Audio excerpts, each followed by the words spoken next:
So good evening, and we will get going. I've lost count of how many different cafes have done now. This must be about the fourth or the fifth. We may be joined by others during the course, so they can pick up or listen back to recording material. So we're in an ongoing dialogue, the three of us, in our own ways at different stages. You've all been to the taster workshop, and we've had email exchanges, and you're each in your own process and exploring this preparation for application, or in consideration of application. And here I am to, respond to this now, and to what's up for you in considerations today. And I'm really open to whatever you wish to bring to the table. There has been new content posted recently. I hope you've had a look at some of that, which, is again me kind of like, this needs to be said, and this can be shared and disseminated. So I'm happy to just dive in at any position that you wish to from. So I'm a listening starting position. How does that feel?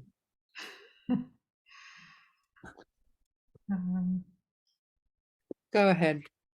And I'm sorry, I haven't had time to watch the latest Facebook video, and so what I'm asking may be encapsulated in that. I don't know, but I felt like in the taster workshop we saw some really good examples of the more therapeutic end of the work, and I think the bit that I'm probably I don't know about most drawn to, but can most easily envisage myself taking forward is perhaps the meditative aspect. And I wondered if you could talk a bit about that, and maybe about group work as well, collaborative work as well. That's what I'd be interested to hear. Yeah.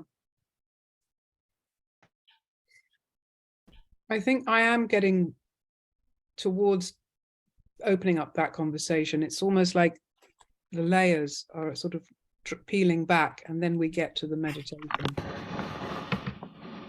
Oh, that's an interesting sound. And yeah, what I got to in the video this morning was something about joining up the journey between meeting our wounded parts, our hidden parts, working with them, and by so doing kind of move towards a more meditative space. It's almost as if they aren't two separate things, although I've done workshops which concentrate entirely on one end of the spectrum or the other end of the spectrum. And my kind of call is to make the thing join up between both ends of the spectrum, and so coming in at any point in that spectrum. So but making it make sense as a process, and that, I suppose, if you look over the decades of it, I sort of was doing both from the beginning. I was doing, Paul Newham therapeutic work, and I was doing Chloe Goodchild meditative work. And, at the time, being a, 30-year-old something, they seem worlds and worlds apart, and they were almost antithesis. One was, you almost say, one was the sort of, you can get a bit satanic about it. There was one that was in the dark side and one was on the light side, and I sort of would jump from one boat to the other boat within the course of about 1.5 years, 2 years or something. And they're not. They're the same, but they are on the spectrum, ultraviolet and the infrared, Yeah. And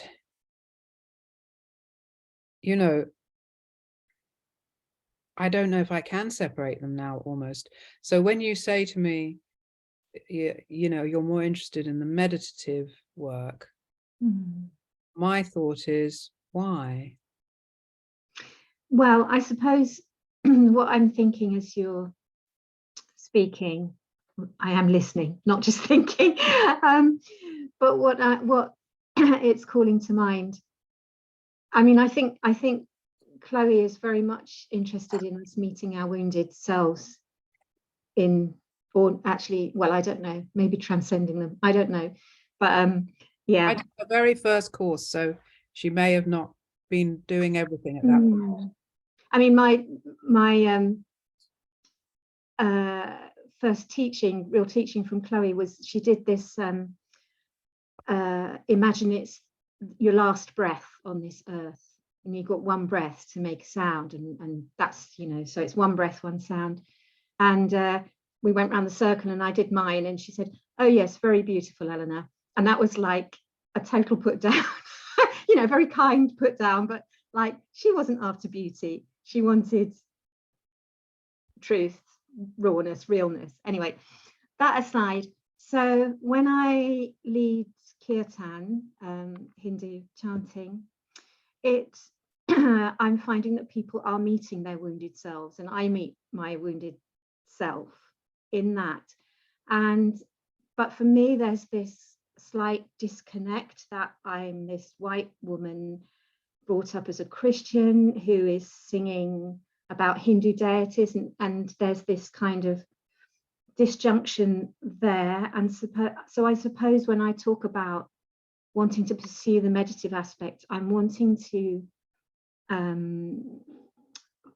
perhaps find a way for people to meet their wounded selves in that kind of a container, but without having to invoke deities which we don't really have a relationship with, or may not have any relationship with, or seem a bit random or abstract, or so I'm kind of already looking at ways to bridge that. But yeah, that's perhaps why, because there's some work I'm already doing in that area that's not quite sitting right with me. Something like that. Yeah. I get that. And, you know, you're beginning to say, I want to formulate my own voice style, presentation of work that sits comfortably in my center. And, you know, can we not touch into the wounded, let's call it the child or whatever, through a kind of a gentle meditative Taizé inspired healing song. You know, you can sing a Taizé song and it can move you to tears, which can open up a wound, which can start to get healed, start to be recognized. It doesn't have to be, you know, the great drama to touch into. You can do it very, very softly and very, very gently. And you know, I did work with Chloe and I was in floods of tears, you know. So it's a very mysterious alchemical thing that's going on. So you cannot just say one is light, one is dark, one is light, one do that. They are all much more sophisticated than that.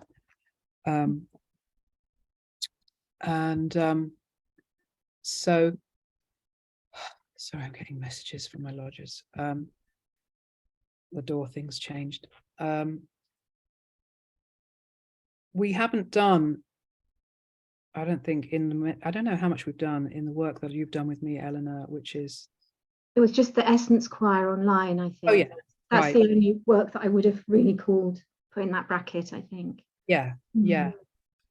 So I mean, within the group work afternoon sessions, I get a sense that I'm going to be reading the room and getting a sense of, is this an upbeat session or a downbeat session? Are we going inward? Are we going outward?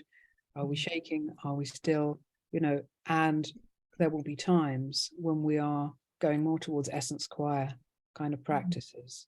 there'll be other times where we're going more towards, you know, energizing practices, or both within the same session. You know, it's a 3-hour session. There's quite a lot of time to go across another spectrum there.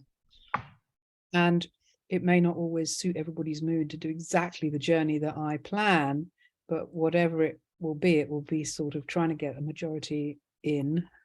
And for those that aren't quite on that page, you know, it will be a challenge, but it will be a growth of some kind, you know, even if it means I need to step back and rest for a moment. So it's, yeah, I mean, I can offer across that bridge, you know, to do Essence Choir stuff. And, you know, it depends who comes on the course as well, as to, you know, what I think is their missing bit, like what Chloe said to you. Very beautiful, Eleanor, you know. I may get a similar read on you at some point and go, come on now, Eleanor, you know, let's move it a bit, you know. Yeah, sure. Dig in. Dig in, my dear. And it may go against something in you that is quite formed as the Eleanor who is the peace-loving, harmonizing, spiritually centered person that you are. But maybe my role is to slightly shift your ground a bit, you know. And hopefully that will, you know, I will do that in proportion to what you can manage. Yeah, so what else can I say about that? If you want specific examples? I mean, I'm so sort of in the moment. I don't like write lists of exercises and things like that. Sure. You know, just make it up as I go along on that level, but there's a lot in the database somewhere. And I think it needs to be made up on the spot on one level. I think that's, I mean, I only did one 5-day retreat with Chloe and some other bits and pieces around there, so I haven't done her whole training. But I suppose I felt, yes, there's a lot there, but it kind of didn't, I don't know. I need to think about what didn't, why I hadn't pursued it. Yeah, where it didn't quite meet what I was wanting, or I don't know. But was it a long time ago or quite recently? Yeah, quite a long time ago. Time passes so quickly. It may, I mean, it may have been about 15 years ago, I think. Yeah, I mean, it was a very intensive experience, the 5 days. Yeah, and I remember coming back and sitting in Quaker meeting. I think I came back on the Friday and sitting in Quaker meeting on the Sunday, and I disappeared. I was not there. And I was just kind of laughing to myself, and then I returned, and yeah, it was very strange, but that was clearly the vibrations of those intense 5 days working through me. I mean, maybe there's something in me that I'm trying to let go of, about wanting to understand, and I think there's a lot that Chloe does that, yeah, it can be quite hard to understand, or to say from A you get B, you know, and maybe that's the case with everything, but maybe it's taking me a long time to let go of that need or desire to understand what's going on. Yeah. Well, I mean, when you disappeared in your Quaker meeting, that sounds very much like a kind of Chloe energy passing through. She's very transparent. Yeah. She's a great, you know, soul. And you know, she's using her singing as her vehicle, and you can't understand it. Sure. But she is that. Yeah. She is that, no doubt. Yeah. but how many people can become Chloe, and take with them the essence of Chloe's naked voice work? It's the same sort of question I'm sort of asking. You can't be Jenny, you have to be Eleanor. And I Yeah. suppose understand something, and perhaps this is the bit that she perhaps didn't have time to explain, or didn't feel necessary, was that you don't need to do workshops in which your students disappear and that's a sort of sign that you've hit the heights, or you're on the right path, or it's correct or something. It's you are your own unique alchemic blend of presence and earth and heaven, and my job is to help you find your unique combination of things, and let's name them at the level that they're named, that they can be named, so that you feel you can go out and offer what is authentically you. And I suppose the potential is that because I've crossed quite a lot of bridges and worked with quite a lot of people, there are quite a lot of reference points from which you can draw what works for you and leave the rest. So yeah, it's a huge playing field. And I'd really love it for you to get to a place where you've got more confidence that what you want to give is coming from enough of you to make it feel like you are fully engaging, fully offering, fully serving, fully musically alive in the space. Bringing more of your musicianship and drawing out more of your voice, which perhaps you've said there is this big voice that only comes up when you're in the loft, and voice, we want to get that going so that you can rely on that a bit more, and that it's part of an expanded palette. That's what I'm sort of beginning to piece together as you speak. Yeah, that all sounds great. Yeah, that sounds right. And thank you. Well, we continue, the conversation as we go. Stay alive to it. Anytime there's something that you go, wait a minute, but what about this? Keep calling me to account, and make yourself to account in the process. Yeah. Thank you for asking the question, because it did allow me to reveal quite a lot more information, actually. That's great. Yeah, others. Yeah, I think. Go on, Tulle. I just had a little comment, like to what I just heard, this interaction. This reminds me of, Jenny, what you talked about in the latest video, about not sacrificing, what I heard in it, like not sacrificing the person for the art. Similarly, like not sacrificing who we could be as ourselves, as leaders, to some sort of abstract practice or ideal. Yep. Yeah. So it's really, really, really exciting. Anyway, I stopped there. Heather, what were you saying? Actually, that does tie it. Yeah, you mentioned, Eleanor, about possibilities for collaborative work. And I'm also curious, because there's the three of us here who already sing together. And I also think we've experimented with what works for us, the support and the limitations of structures. And then when we get together, it feels very free, actually. It's almost like we've created some foundation that we can start to move out from and come back towards. And I'm wondering how...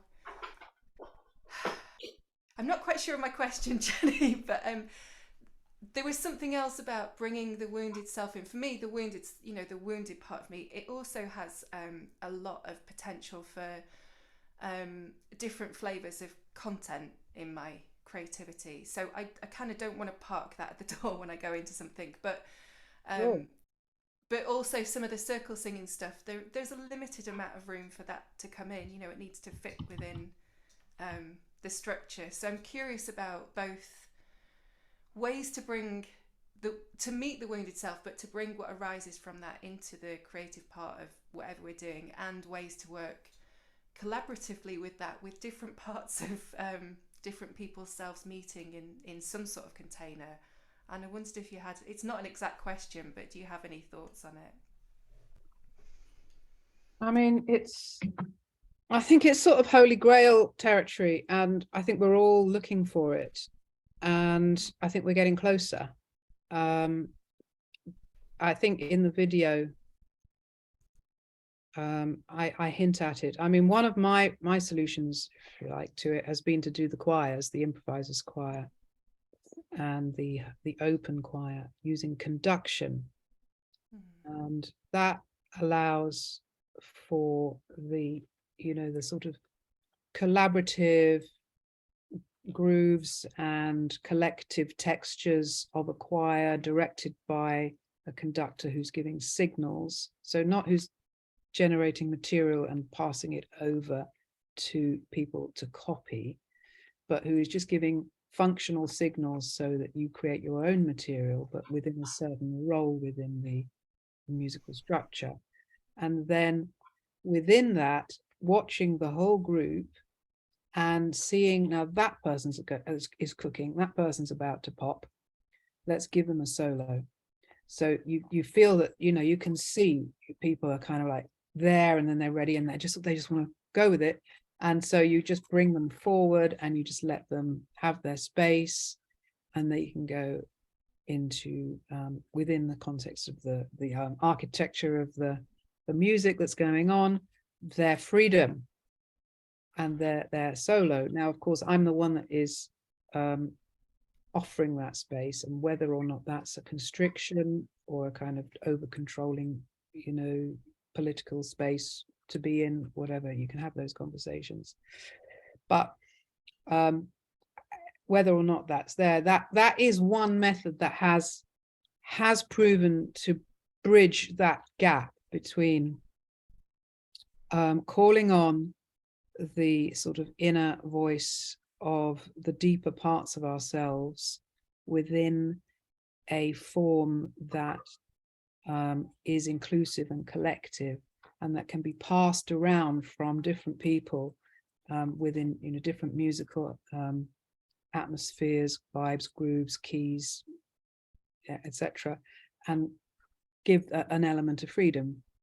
So the improvisers choir, the open choir, conduction, which has been going on for 50 years in different ways, maybe longer, is one form. You know, the circle singing, you've said within that form, it's there, but it's you feel a little bit, it's underplayed or restricted. Perhaps it's a bit better with conduction, because there's no imposition of material from the outside. It's your material. It's not the circle singing center person's material that is setting it all up. So there's a slightly different emphasis there. I wrote that in the chapter, you've read that. But tell me more about what you're trying to achieve. What are you really looking for? Because I'm saying it's a holy grail, and I'm saying that's one of the things I've been looking for. But what are you looking for?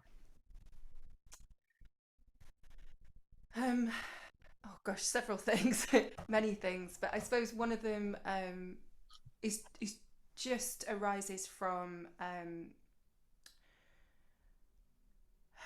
it just arises from the current things I've been doing at the moment, and the questions around. So I've done some work where there's an invitation for the wounded self to be present, but actually that hasn't really played out in a kind of safe way in a container. You know, it's almost like there's been the invitation without the conditions necessary to create that space. And I suppose from a therapeutic point of view, I'm recognising the need for some sort of safe container to allow these parts to come out, you know, to be fully met. So, yeah, I'm formulating as I'm thinking here. I'm not quite sure what my full aim is. I suppose I have from my personal point of view, if I'm thinking of my own stuff, my development happens when when I'm able to bring that edge in, when I'm able to work with that stuff, and then not necessarily transform it, but draw from it. There's such a lot of stuff that comes from that, and I don't feel at the minute that I have the collaborative space to do that. And I suppose I'm curious about how to create that.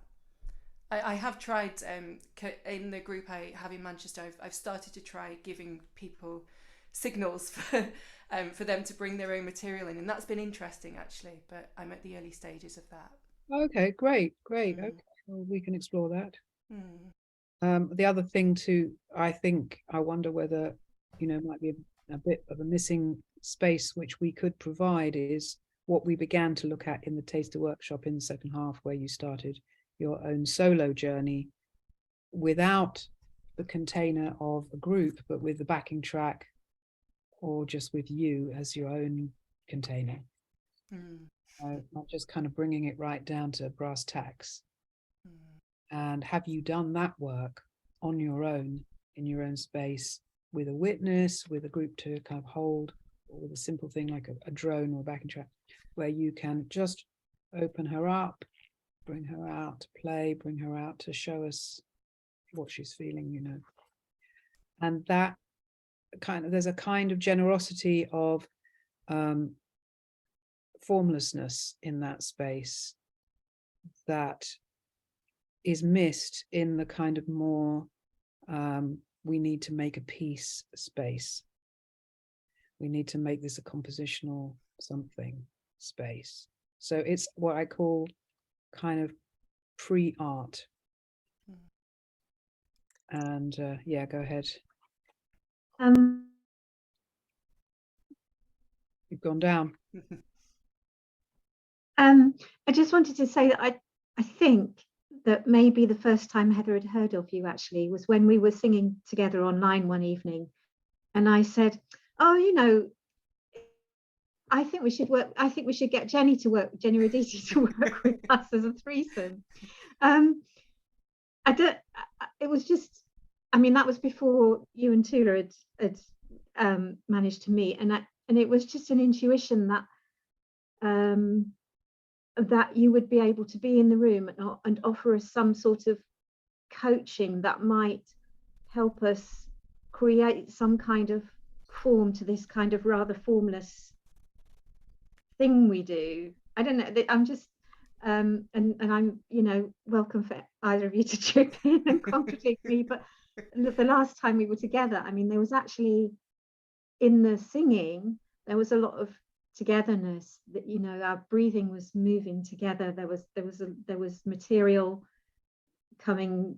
Well, I was bringing, Tula was perhaps as well. There was material come that we were all engaging with, and but I pointed out when we'd finished that we were all facing and moving in different directions, and every other improvising group I've ever seen are all making eye contact, intensely looking at each other, and we do this kind of thing of moving around and moving away from each other mostly while we're singing, and it's just it. And when you said it's like I can't remember what you said, a pre-art, a pre-music, I think what we do is almost like that, but there are bits of music there are bits of material that want to come through and perhaps want to be taken on and developed.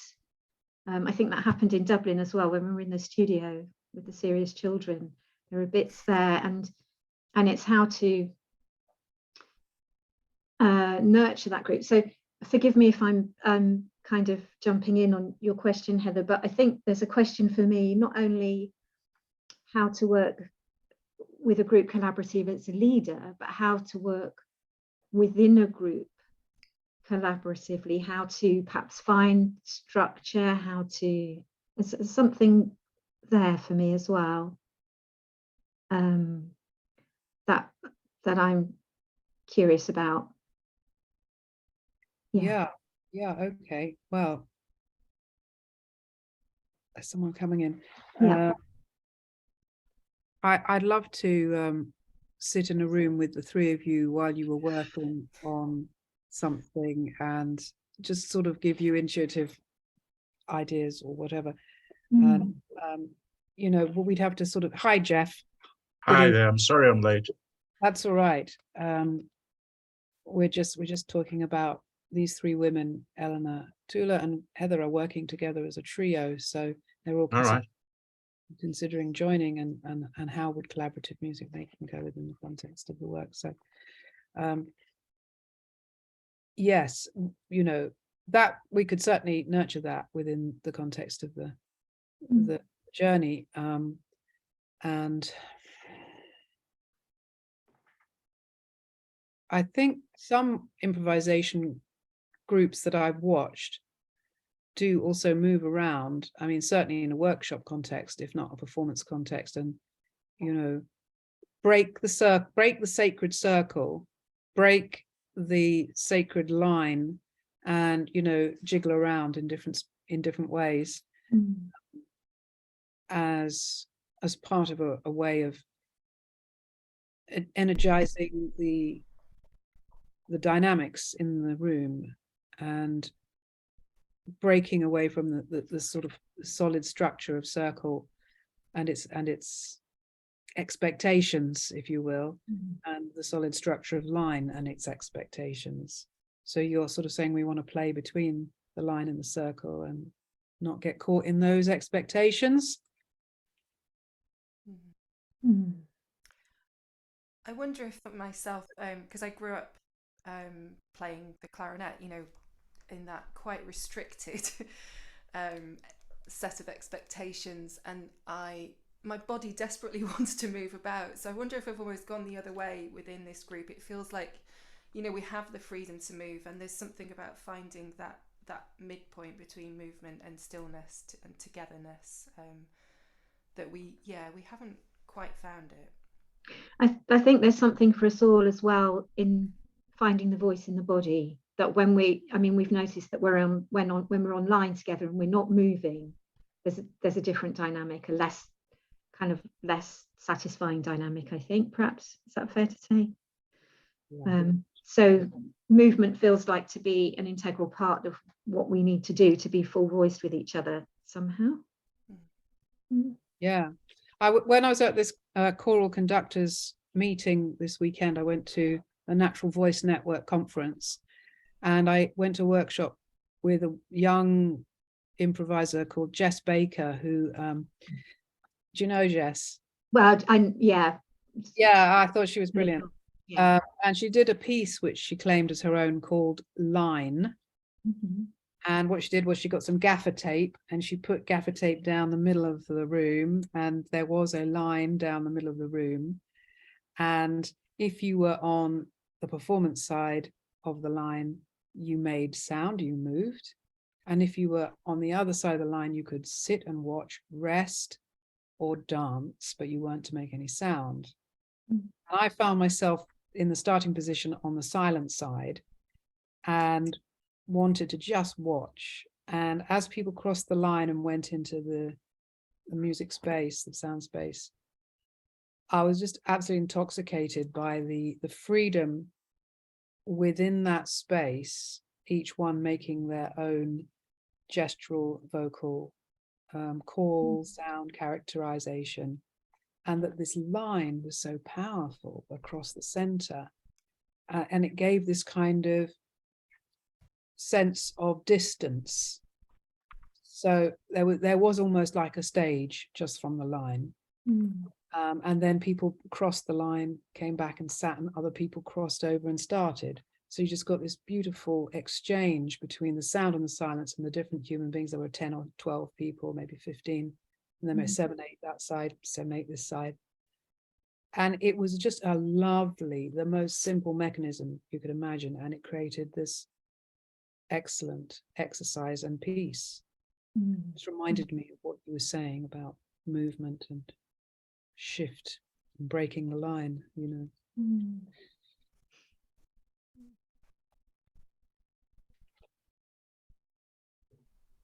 Yeah, we've played quite a bit with movement and I suppose being the observer, or voice arising from somebody else's movement, or what happens in your own body in relation to somebody else's movements or voice. But I've not thought so much about the line, the division between it's a very observation. Yeah, it's a massive archetypal shift, between respect. It's A and B, it's black and white, it's you and me, and it's everything, it's duality, it's it's just a piece of gaffer tape.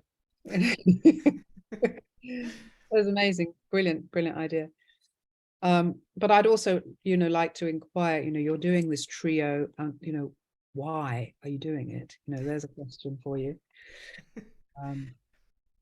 Is it because you want to go out and gig, or is this a piece of personal research about your journey with voice, and you might want to run a collective workshop together, the three of you, or you're thinking of going into a recording studio and getting it down on tape and making a video and selling it? I mean, it could be so many different levels of that you're going into this artist leader, this whole artist leader spectrum. So you probably don't have an answer to that. I'm just putting it out there for you to chew on. I'd love to hear from Jeff. How's your week been, Jeff? What are you up to? It's been very good until today. Oh, well, okay. yes, I mean, but the practical things, I mean, really practical things like electrics in the house breaking down, and the car battery being flat, and all of that kind of stuff, so being stranded. So that has been a bit of a stressy day, but the rest of it work-wise has gone really well. Yeah, I've had quite a number of really good meetings with people live and online. So it's gone really well indeed. And this interest, when you're talking about, I don't really know what you're talking about, to be honest, but when you're talking about movement and stillness, that's also inherent in my own work as well. I mean, I'm not a singer, I'm a speaker, I'm an actor, but I work with voice in a particular way. And it's the question as, how do you enter into the voice fully with no movement whatsoever, standing completely still, and yet at the same time feeling your whole being is in movement? Yeah. Or making gestures that accompany what you're saying, that actually give rise to what you're saying, in a way, because in a certain sense, speech is gesture. And if you make haphazard gestures, you create haphazard speech. So it's a question of finding, in a certain sense, an inner stillness within the meaningfulness of the gesture. So that the movement has a stillness in its core, as it were, and then things seem to work.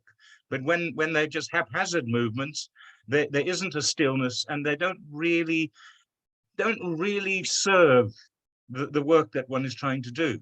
And this I mean, I've been doing it for 48 years, so I've gone through haphazard movements myself to try and win that space where the movement really serves the stream of the breath, which is carrying the tone.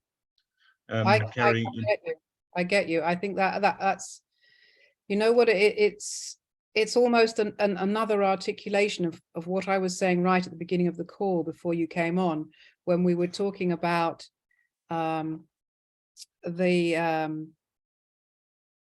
within the wounded child there is this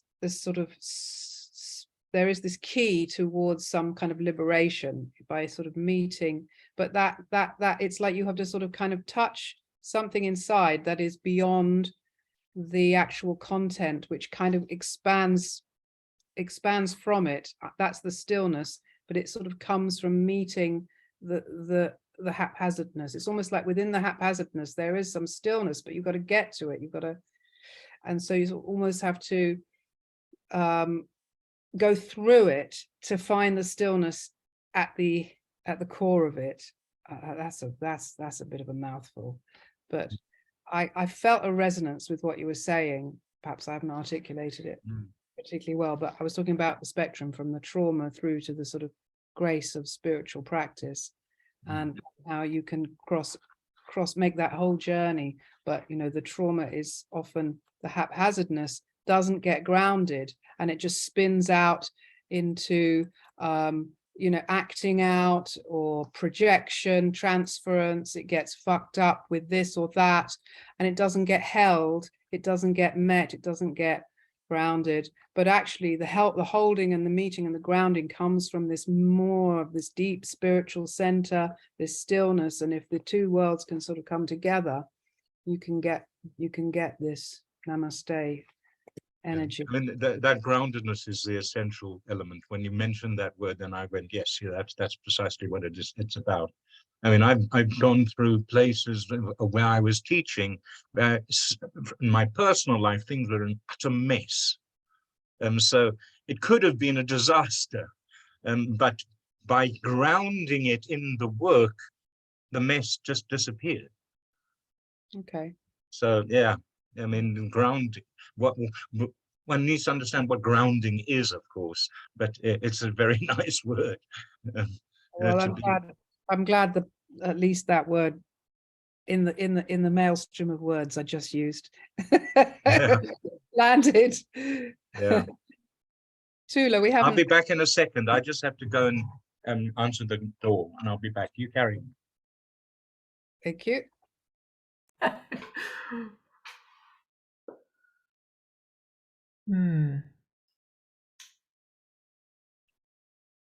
Am I expected to speak?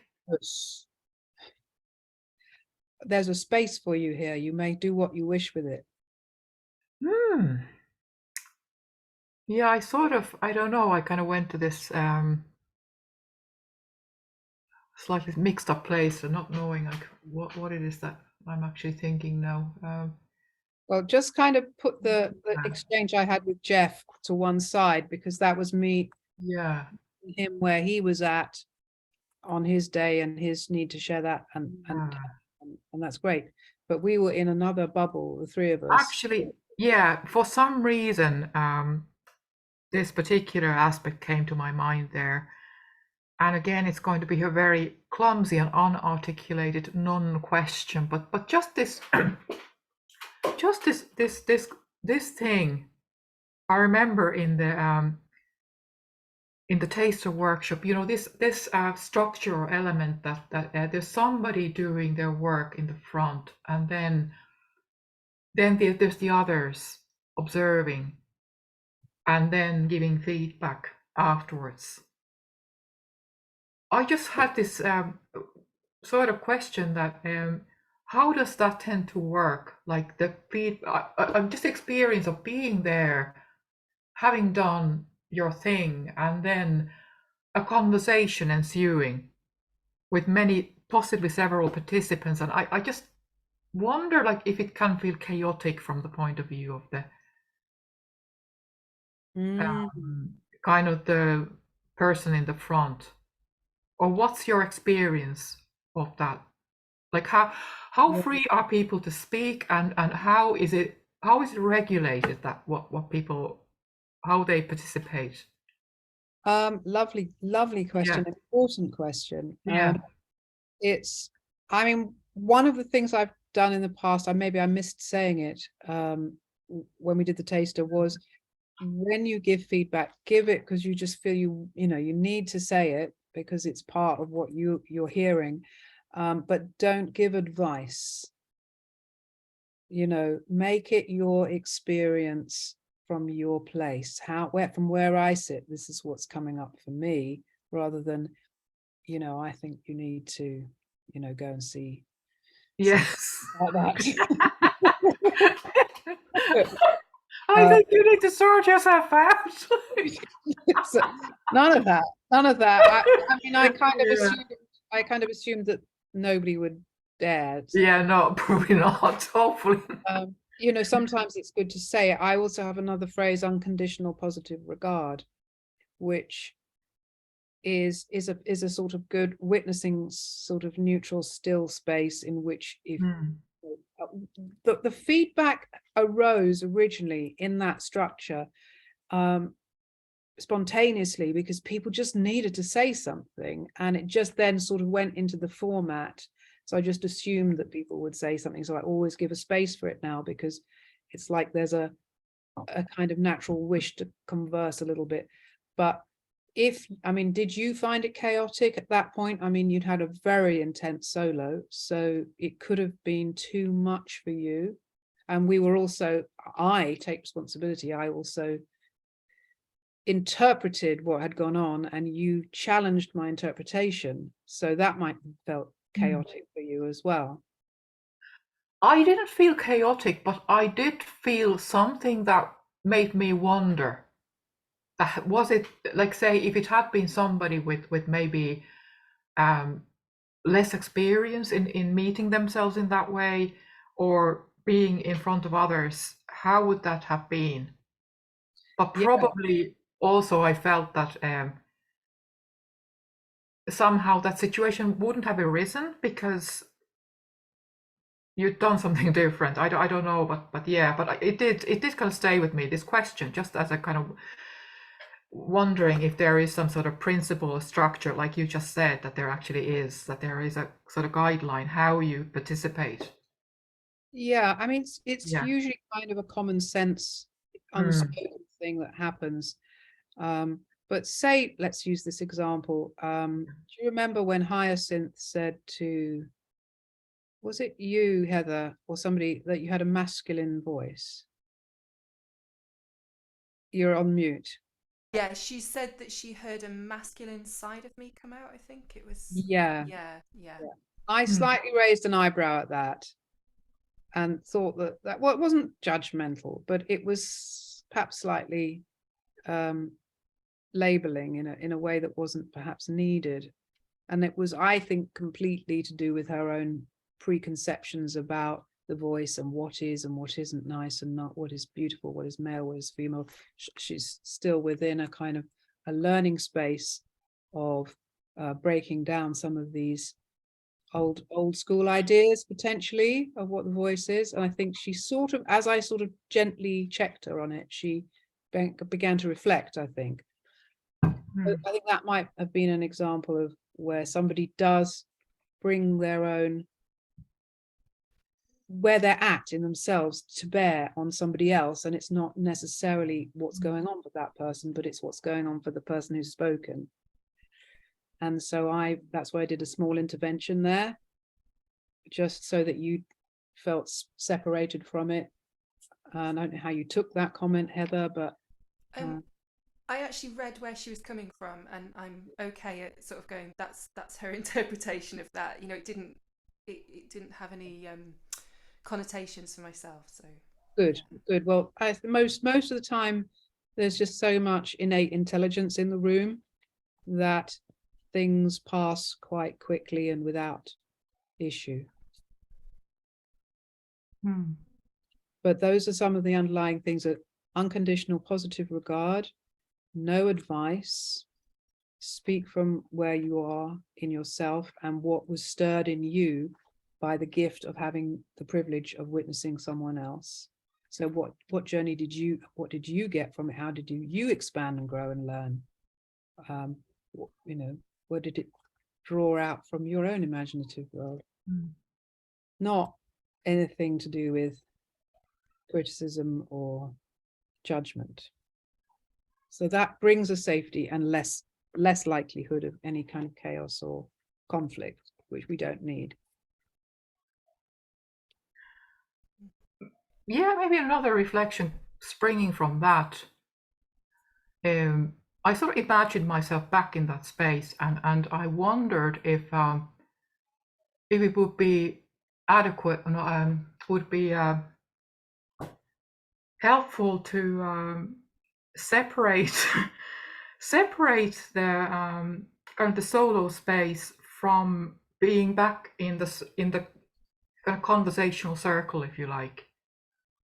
Because what I kind of imagined in my mind's eye was like, okay, here I am. I've just done my thing, and it's been discussed, and now I'm kind of starting to feel that, well, actually, people are getting so active in this conversation that my part is kind of finished, and I actually feel I need to move back and sit down.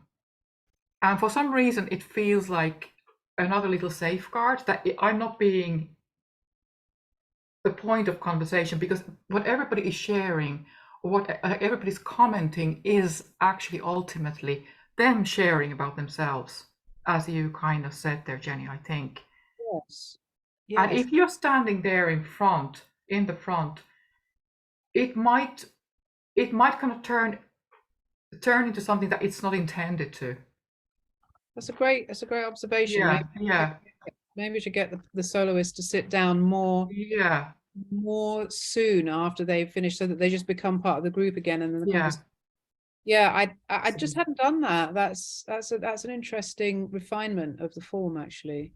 Yeah, thanks for thinking about that. We could try it. Just came to me there Yes, listening. it's kind of a more of an integration quicker back into the group, and then you're not on Yeah. standing on whatever it is. You're not the specimen there standing in front. Yeah. Oh, that could be. It could be. Yeah. Yeah. Yeah, I found that an interesting space, I suppose, because you've just finished and something quite powerful came up for me, and then it's moving on to receiving the feedback, and I wasn't quite sure where I was in that space. You know, it was interesting because part of me still in the previous energy, or connected to the previous energy, and now I'm responding. It felt like, I don't know, sorry, I'm not sure what it needed for me. Maybe a little bit more of a step back to receive and then to respond. I think I was trying to respond while I was still in that kind of space. Yeah, real nice refinement. But I suppose I've always thought that once you've done something, you stand there and, you know, 6 or 7 people might say something about, well, I felt this, it moved me in this way. And it's a kind of affirmative space after you've done something that has really stepped you beyond your comfort zone. And what you're getting is not a load of people sort of rejecting you, but the absolute opposite. Presumably the comfort zone is there so that you don't feel threatened. And then you get this affirmation from the group, quite the opposite. This was amazing in X, Y, and Z ways. And you're sort of being asked to receive that affirmation, but maybe it's quite hard to receive the affirmation. Maybe it's too early. You still want to process it yourself. That's a great, it's a great thing to think about. Yeah. Maybe we can make that optional, you know, stand there or sit down as you wish. No pressure. You're not on parade, you know, no pressure, do what feels right, or just everybody back, you know. It's we'll have, you know, options to try things. But thank you, because that's a nice, you know, corner that I'd gone, you know, I've been doing the form so many years that, you know, it's got a little bit rote for me, so it's great to have it sort of tweaked and checked. I actually had another actual question that I thought beforehand, just about the practicality of say in the scenario that I'm participating in the apprenticeship and I need a practice client. How would I go about doing that? Right. Living, I think I'm living in another country, and yeah, is that even possible? Well, I mean, it can be a friend who lives down the road from where you're living. So, you know, it can be someone from your community who is happy to work with you and explore. Yeah. And I have a little application form for practice clients, so that I have I can keep tabs and make sure everybody's got somebody they're working with. So they just fill in the application form, and when it comes to whatever the question is, I think it's something like, do you have a particular apprentice that you want to work with? Then you can either say no or yes, and then if yes, this person. And so then I know you've paired up with that person, you're set up for your practice. So, I mean, there's no point in having somebody, 300 miles away. You've got to have someone in your locality. You must be able to find someone, surely. But how would I then bring that work to London? How would you bring that work to London? That's a good point. I don't know. So you'd probably have to do it on Zoom. You mean like when I when I would be there, the person would contact, like sort of communicate via Zoom. Oh, no, no, I don't think you should do that. I think you would have to record it and send it in. Oh yes, Two of yeah, you in the same room. yeah. Yeah, no, not Zoom. You'd have to do a video of it and then send it in, I think. That'd probably be Yeah, okay. because I don't think we can get someone flying over from Yeah. Dublin for an hour session or 40. So I just wouldn't be able to sort of work with a client in your presence and get like direct, yeah, that wouldn't really be possible then. Well, it would, in as much when you're here for the 9, 10, 11 days, Yeah, we could do something with someone else who's local here. I'm just thinking aloud. yeah, Somebody else, another person, another body, and I can be there with you. So we can set you up with more than one. We can match you to your London client, and then you can have your Dublin client. yeah, yeah. Yeah. That was also going to be a question of mine, actually, because although I'm only in Manchester, the trains are rubbish at the minute, and people are really reluctant to travel. So, you know, it's quite difficult, especially getting to London at the minute. They're terrible. So, great. It's something I hadn't even thought of.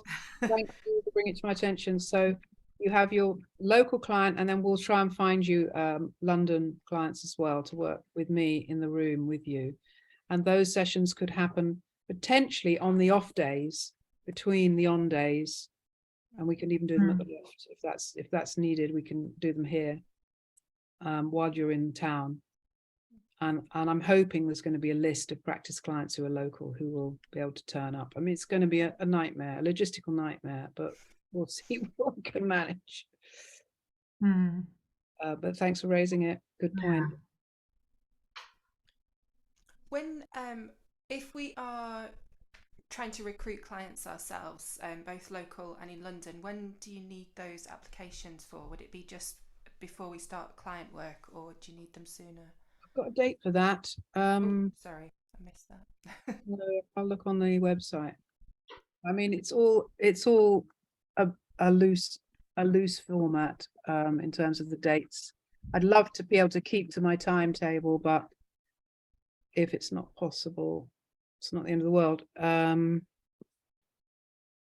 me see. Here we go. Just could share my screen actually, but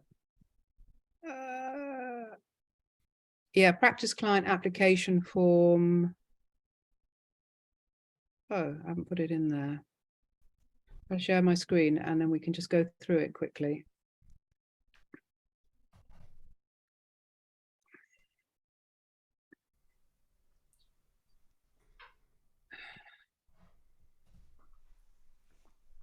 I've only said very, very basic, but in the application form, I think there's a bit more detail. Yeah.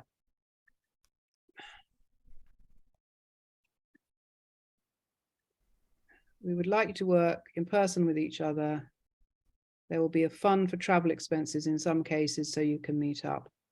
We will endeavor to match people who live close to each other. Please write your full postal address, blah, blah, blah. How did you hear about the call? Are you willing to go on a list? The list will be held by Jenny and matched with an apprentice. Matching will be based on general suitability and location. If you wish to work with someone in particular on the apprenticeship, you may declare this on the next page. Some sessions may have to take place online. We hope most will happen in person. Are you willing to be a practice client? Yes. What's involved? You'll be matched. There's too much content here. An apprentice and the two of you will arrange to work together. This is a voluntary role. Both sides, you will need to arrange a minimum of 2 sessions before July 2023. You may and are encouraged to arrange more than 2 if you can. Then in July, you will be asked to work together in front of Jenny and some of other apprentices. You will conduct a one-to-one session together. The final session is part of the certification process with the apprenticeship. It's important to commit to following through to the July session. Is that okay with you? If there are any unforeseen circumstances, you need to start or expecting to follow through that you will undertake to let us know. Is there someone in particular you'd like to work with? Please name the person. Write about yourself and your background. And then if you want to introduce us with a link, you can do that. Are you willing to take full responsibility? Is there anything else you want to let us know? Donating to the project. That's a donation thing. Thank you for participating. That's it. A little bit clumsy, but we get there in the end. So that's on the website, that form. So you just take it to the person. And I think in the case of, doing a one-to-one in front of me, you may be working with somebody new for the first time, but you will have practiced on someone else in your hometown. So even if you're working with someone you haven't practiced with before, ideally we'd get you to have a session before, but if you don't, you still just do your introductory session.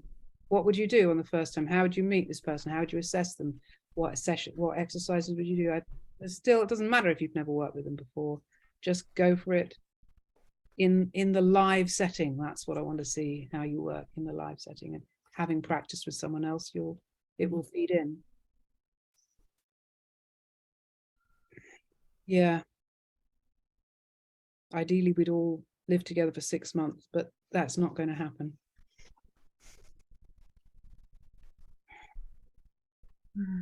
Does that feel handleable? Yeah. I think it's the bare minimum really that I can sort of set in motion to give you that experience. I didn't want to overburden. I just wanted to do the bare minimum so that you could just toe in the water. Yeah. Will there be space? Is there a limit to, or an expectation around how many practice clients we work with? And if we have, is there going to be a space for stuff to come to the sessions from that if it arises? Is that generally, yeah? That's a nice question. I've said, you've got to have one. It'd be great if you can have two. Mm-hmm. It'd be great if you did a minimum of 2 sessions, but I'd love you to do 3 or 4 with 1 or 2 clients. So then you're really starting to get into it. Mm-hmm. I've said you've got to keep a journal and they've got to give feedback. So it's all documented. You can even video bits of it if you want. And part of your final presentation will involve sending up the notes, writing up the notes in legible form. So there's a little documentation of the journey you went through and what you learned, what you did, and what worked and what didn't work, why it didn't work. So yeah, I hope it's not too onerous. It's just enough to give you, an engagement with it. When would we discuss it in the sessions? Probably over lunch or over dinner.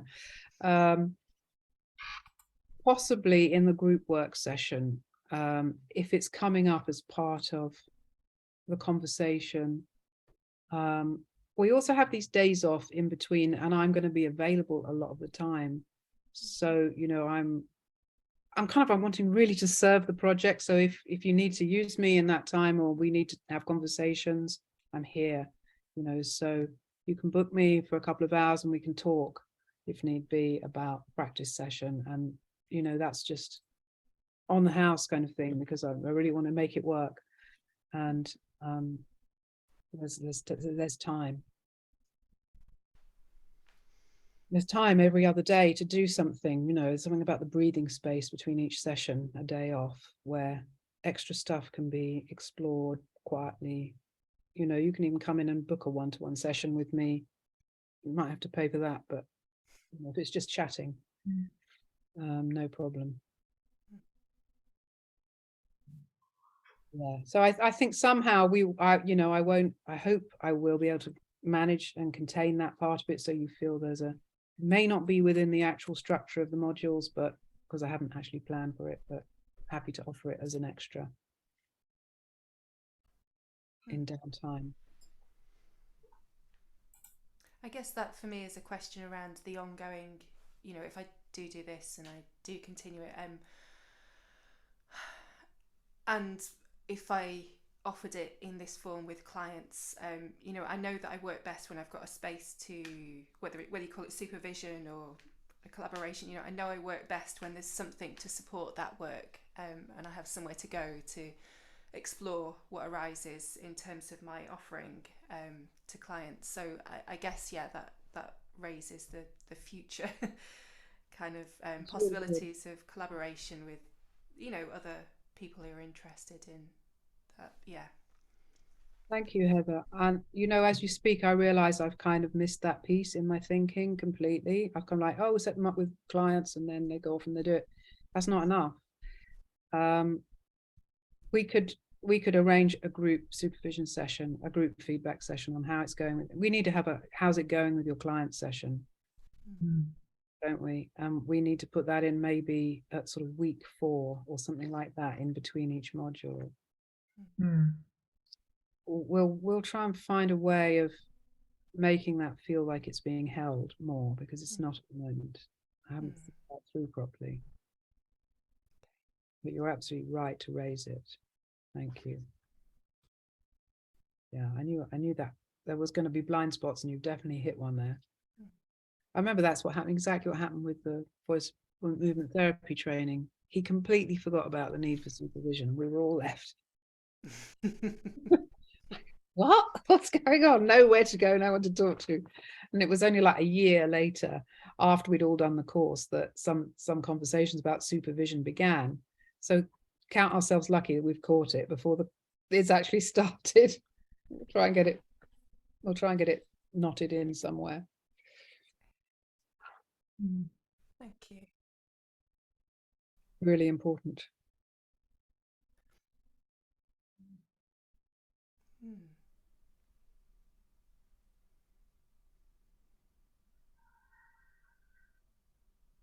Here we are at 6:15.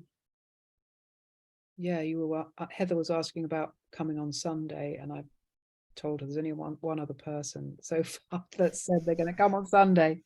So I don't know if you want to come all the way from Manchester for you know, we could have I don't know. We'll talk on Friday maybe and see how it's looking. Yeah, let me know if you've had any more interest or Okay. Yeah, any thoughts? And we're going to cram it all in a bit now before February the 1st. Yeah. But yes, it's, you know, please request, if you need me, conversations like this can happen anytime. I've already booked another one in for next Wednesday, in case, you know, that's like about, I think it's the 15th. No, today is the 18th. So that must be 25th next. So it's sort of 5 days before the application is supposed to be. But it's there if you need it. And I'm going to be making phone calls this week to check who's really going to be applying, because I'm not quite sure how many people are coming, you know, the whole hog. And there's been a slight sort of, oh my God, there's not going to be enough people, you know. Could I ask about that, Jenny? Because I'm trying to manage my expectations. You know, I've got quite excited, and there's a part of me that feels like, you know, also a bit of imposter syndrome, because I'm seeing lots of people with, you know, in-depth musical backgrounds, and I'm just coming back into this territory, I'd say. So I'm trying to manage my expectations around, you know, how many people are applying and competition and that sort of thing. Sorry to, yeah, put you on the spot with that.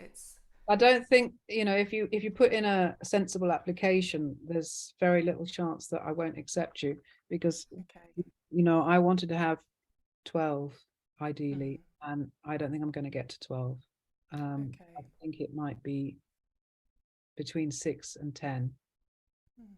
And it was funny because I was on this weekend again. It was the sort of set up by Frankie Armstrong way back in the day, and she does a choir leaders training, and it's 5 days long. I'm trying to do 15 days. She had 4 people on one of her trainings, and that was fine for a week, and that was her expectation. I've been, you know, super epic in my vision here, and it may be that I'm going to be scaling it back a little bit and not worry too much about that. you know, say there's only 5 applications. I'm just looking at the worst case scenario. I might scale it back a bit, and it might just be that there are 5 or 6 of us and we just do 2 modules rather than 3 modules. Let's see, you know, I've got to cut, you know, cut it according to what's there.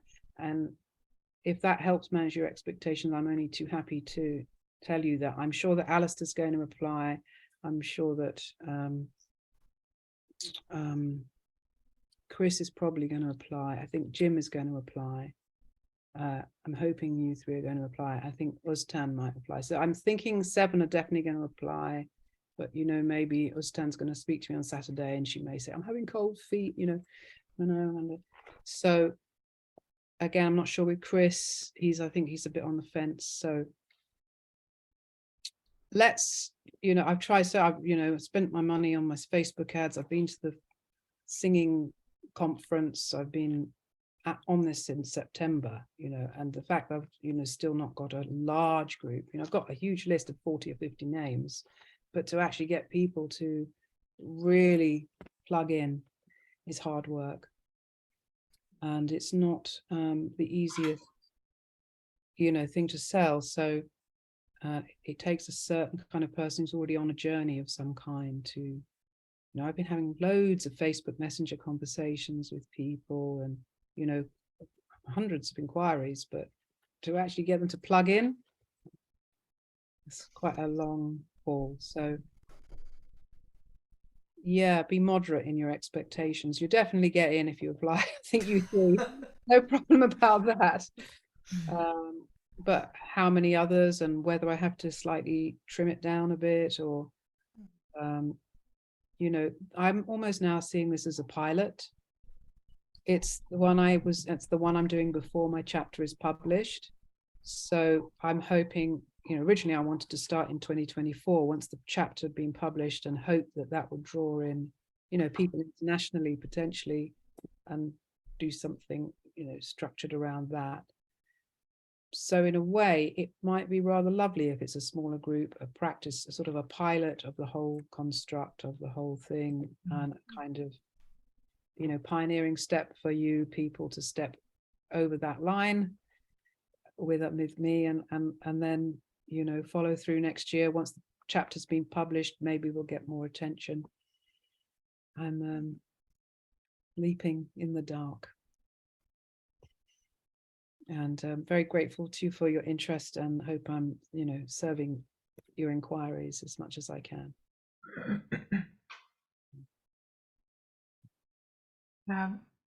Just a little comment on the what Heather was saying and this whole thing of applying and the expected numbers and so forth. Like, is it just me, or like I find writing really, really difficult, and I think it's like for me, like the way that the application is, I sort of see it as a learning experience. It's sort of bringing in everything that I feel I should have done over the last few years, and I just haven't, you know, getting all these things kind of in order, writing this thing and writing that thing and finding these links or those whatever things.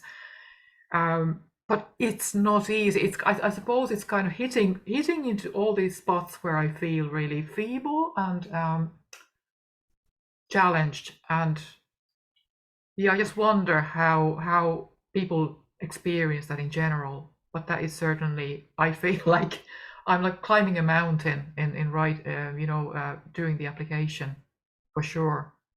But that is also my inclination. I just get wound up about writing, to be honest. That's one of those. Well, I mean, you know, you've written to me 2 or 3 times in an email, and yeah. I have no doubt that you know how to write. See you tomorrow at 5. Oh yes, I'll see you tomorrow at 5, Jeff. Yeah, I have to go now, I'm afraid. That's okay. Okay. Cheers, everybody. Bye. Bye. Bye. You are perfectly competent at writing and articulating, and you know, I would encourage you to just follow that email vibe that you've got going with me there, and just take it to the next level, and put it in an application. It is part of a learning curve to be given those tasks as part of perhaps a sort of practicing getting your professional gears going with presentation, articulation, kind of just polishing up those things that if you're going to go on with the work, you need to have those muscles moving a bit. So it's a sort of practice run for that as well, and to see, that you can provide those skills on some level. Yeah. But that's my thinking exactly. I sort of feel that. Yeah, I mean, look, you're not coming in as somebody who's going to be writing a chapter. You're coming in as someone who's using their voice and has been for years, and is interested in expression and art and voice. Yeah. Writing is less important, but it's a sort of a side skill that will probably serve you if you can kind of face it, and it'd be useful to have that text, because it's also a little bit of a mission statement for you. So it's a bit of a preparation for you psychologically to write something down, so you kind of know what your journey is going to be. It's a bit like managing expectations, as Heather was saying. Yeah. I'm going to manage my intentions here by sort of articulating what I understand is going on. It's so, yeah.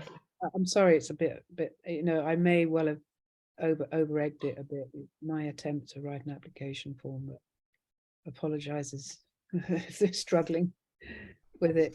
I'd sort of say around 1,500 words. I thought, should I do 1,000? Should I do 500? 2,000? Oh, I'll go 1,500. Maybe I should have said 500. I don't know. But don't feel too threatened by it. Listen, I've had a couple of applications already come in from kind of people who are off the scale, never going to get in, no chance. And they just said, oh, I like your videos. Can I join the course? They just completely ignored all the questions, not even an attempt. I fancy traveling to London. Can I come and join a workshop? They're like, no. So as long as it's not like that, you're right. But yeah, good luck with it. Thanks. You've already sent me some links, so just send me those links again if you like. Actually, that brought for me, I'm a very private person online, so like my links are kind of as they are, but I don't have any of me singing, so that's really I think we were talking about this on WhatsApp. We need to start recording stuff if we are going to be able to put stuff out into the world, and I haven't been doing that, so I need to. Right. Well, that was one of the things I was asking about. Why are you doing this? Is it to put stuff out into the world, or is it just this sort of internal, safe journey that you're on together as you found common ground? And it could be so many things what you're doing. And the recording stuff it's such a drag.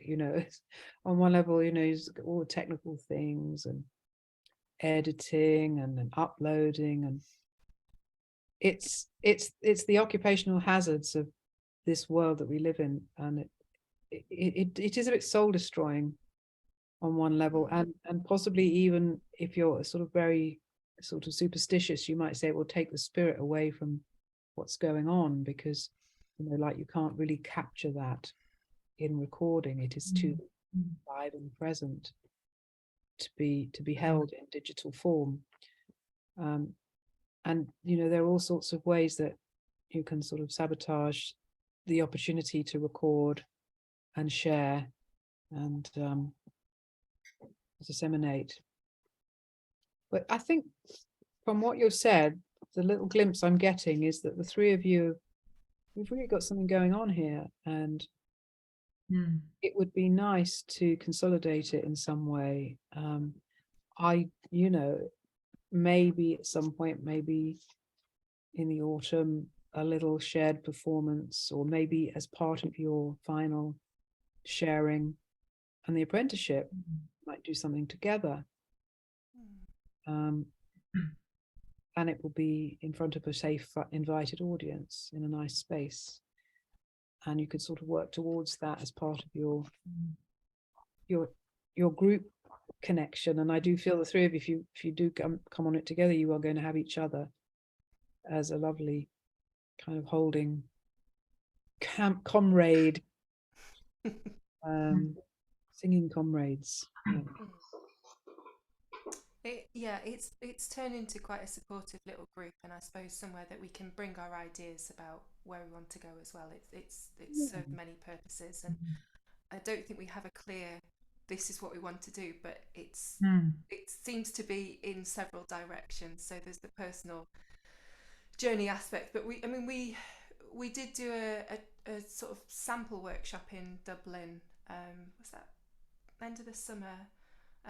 August, to see how we work together with another woman, and that was quite an interesting experience. But I guess we're all trying to find what we want to offer, and I don't think any of us have quite found that yet. So we're dabbling in, this or that structure rather than it coming from our whole selves, if that makes sense. Just on that point, I think for me, this group has been the most sort of organically formed and progress group I've ever been part of. It's like, and it's kind of all because of the circumstances we started, like, singing online during COVID. Like, I only met these ladies like last August when we did the workshop, for the first time ever. And there's never been any kind of imposition that, we have to do this, or we have to do it that way or this way.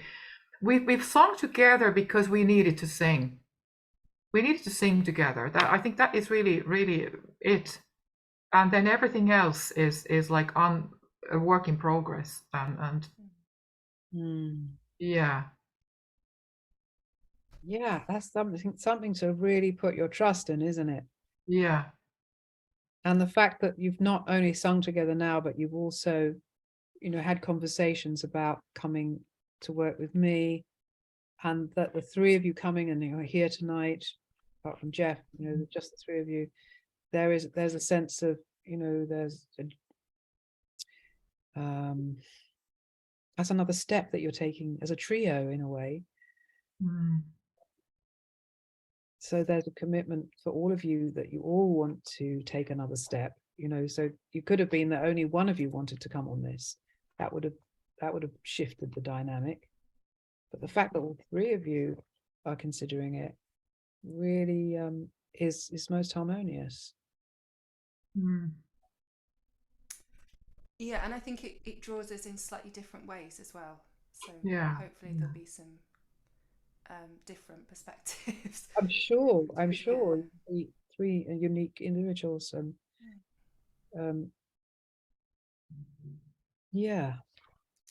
more to say. I'm sure we'll find it. Shall we leave it there? Yeah. Okay. Thanks very much. A pleasure. I'll put this up at some point, and I'll see if I can find some juicy bits to edit as well. Yeah. Thank you. Everybody okay? Everybody okay if I pick out some juicy bits? Yeah, no problem. I'm all right. Brilliant. All right. Lovely to see you all. Yeah. Thank you. Thanks. Bye-bye.